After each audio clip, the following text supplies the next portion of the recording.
Aujourd'hui, nous sommes ici avec l'initiative SOS Réfugiés, qui est une plateforme qui rassemble plusieurs associations qui se mettent ensemble pour sensibiliser autour de la question des réfugiés. Alors, face à la crise actuelle auquel on fait face avec l'afflux des réfugiés syriens notamment et d'autres, nous avons décidé de porter le message en participant au Brussels Marathon. Le Brussels Marathon qui a lieu aujourd'hui en octobre. Pour nous, c'est important parce que ça coïncide avec un triste anniversaire, celui du 1er octobre 1990, où pour les réfugiés rwandais, ils se souviendront, c'est l'attaque du FPR qui a engendré toutes les tragédies qu'on connaît, que ce soit au Rwanda, que ce soit dans la région des Grands Lacs.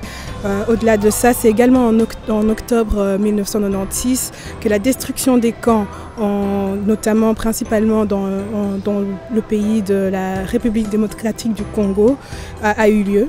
Donc nous sommes effectivement dans une période qui a beaucoup de portée, que ce soit symbolique, douloureuse, humanitaire pour les réfugiés rwandais de par le monde.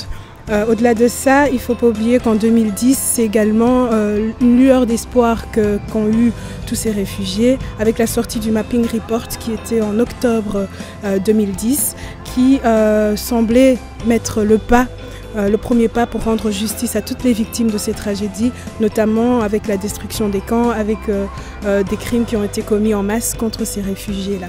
Alors aujourd'hui, nous avons décidé de participer à ce Brussels Marathon qui est organisé en octobre pour toutes ces raisons-là, mais également pour rappeler, comme façon de rappeler que ces gens existent, que ces gens aujourd'hui encore souffrent. Il y a récemment un recensement qui a été fait avec plus de 245 000 réfugiés aujourd'hui encore, rien qu'en République démocratique du Congo d'origine rwandaise. Ces personnes sont livrées à eux-mêmes. Aujourd'hui, nous souhaitons porter leur voix en participant, en courant, d'une façon plus ou moins ludique, plaisant. On a des enfants, on a des papas, on a des mamans, on a des jeunes qui sont là pour courir pour ces réfugiés.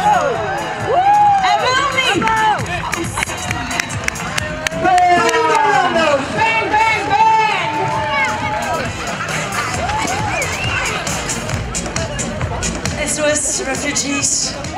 I think that's the best message we can give today. SOS Refugees. That's a really good reason to run today. Je fais partie de l'association Les Petites Mains qui a été créée en 2008, qui avait pour but de venir en aide aux réfugiés qui sont à Kintele au Congo-Brazza, réfugiés rwandais principalement, qui étaient abandonnés par tous, la Croix-Rouge, le Haut Commissariat pour les réfugiés, donc il n'y a personne qui les reconnaissait. Et on s'est dit qu'il fallait faire quelque chose pour eux. Et donc depuis 2008, on essaie de récolter des fonds pour surtout promouvoir l'école, donc envoyer les enfants à l'école et aider les mères de famille à subvenir à leurs besoins, aux besoins de leur famille. Et donc ce projet, participer au marathon de Bruxelles était très important pour nous parce que ça rentre justement dans le cadre de notre projet, de notre soutien à ces familles qui, depuis 1994, ont quitté le Rwanda sans rien, en laissant tout derrière, et qui, arrivés là, ont été abandonnés par tous. Et donc, on espère qu'en faisant de petites actions comme ça, on pourra arriver à faire connaître ces gens-là qui sont dans les forêts, qui sont dans des endroits non connus, non soutenus par une quelconque organisation. C'est pour ça que nous avons tenu absolument à participer à ce marathon. Participer à cette course est plus qu'un devoir. C'est vraiment marquer ma compassion à la cause des réfugiés à travers le monde. Je tiens absolument et principalement, particulièrement, à signaler le cas des réfugiés rwandais qui sont au Congo, qui sont là depuis des années et pour lesquels il n'y a pas d'écho. Je participe à cette course, à ce marathon, courir ou mourir, pour signaler encore le cas de tous les réfugiés à travers le monde, car c'est malheureux de devoir quitter son pays pour des éléments, pour des causes qui ne sont pas justifiées. Voilà, je suis ici pour passer un message. Mon message, c'est celui-ci. C'est que nous courons ici pour le plaisir, nous courons ici peut-être pour la santé, mais j'aimerais qu'on se rappelle qu'il y a des gens qui courent pour la survie, qui prennent la course comme une arme de survie, comme une arme pour vivre. Et pour nous, c'est important que cette jeune génération n'oublie pas qu'il y a eu des victimes et qu'il y a encore des victimes des atrocités et de la guerre et d'autres atrocités. Et c'est important que les enfants sachent qu'il y a des personnes de leur famille ou bien de leur pays qui ont péri et qu'ils n'oublient pas et qu'ils puissent aussi transmettre à leurs enfants, parce qu'une fois qu'on oublie un acte qui a été commis de cette manière, on peut le répéter. Mais si les enfants n'oublient pas, qu'ils fassent mémoire de ce fait, c'est pour ne pas le recommencer.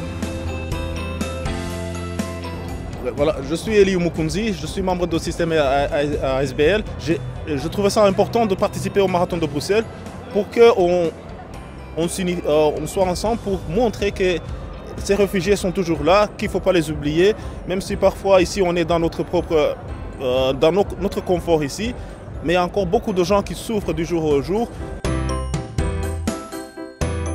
Pour moi, il était très important, presque naturel en fait, de participer à cette campagne de SOS Réfugiés pour sensibiliser sur la condition des réfugiés rwandais en RCD. Donc il y en a beaucoup là-bas. Et moi particulièrement, j'ai vécu exactement la même situation il y a à peu près 20 ans. J'étais dans les camps de réfugiés au sud Kivu, quand l'armée rwandaise a complètement détruit et massacré énormément de gens. Donc c'est minimum 250 000 dénombrés par l'ONU, plus ceux qui n'ont pas été dénombrés. Donc on a dû parcourir plus de 3000 km pour arriver jusqu'au Congo-Brazzaville dans des conditions complètement impitoyables. Donc on devait faire parfois plus de 42 km par jour, pendant plusieurs jours d'affilée, sans ravitaillement, sans assistance médicale, plusieurs jours sans nourriture parfois. Donc c'est pour moi les 42 km du marathon de Bruxelles aujourd'hui, donc c'était une façon de commémorer ces gens qui sont toujours là-bas, que le monde entier a l'air d'oublier et qui vivent toujours cette horreur. Donc cette campagne pour moi devrait pouvoir continuer pour enfin sensibiliser les gens et espérer mettre fin à ce calvaire, à ce génocide, à ces massacres qui continuent. Donc voilà, je ne fais que... Finalement, ma participation, c'est une petite goutte, mais si ça peut sensibiliser, voilà, c'est très important.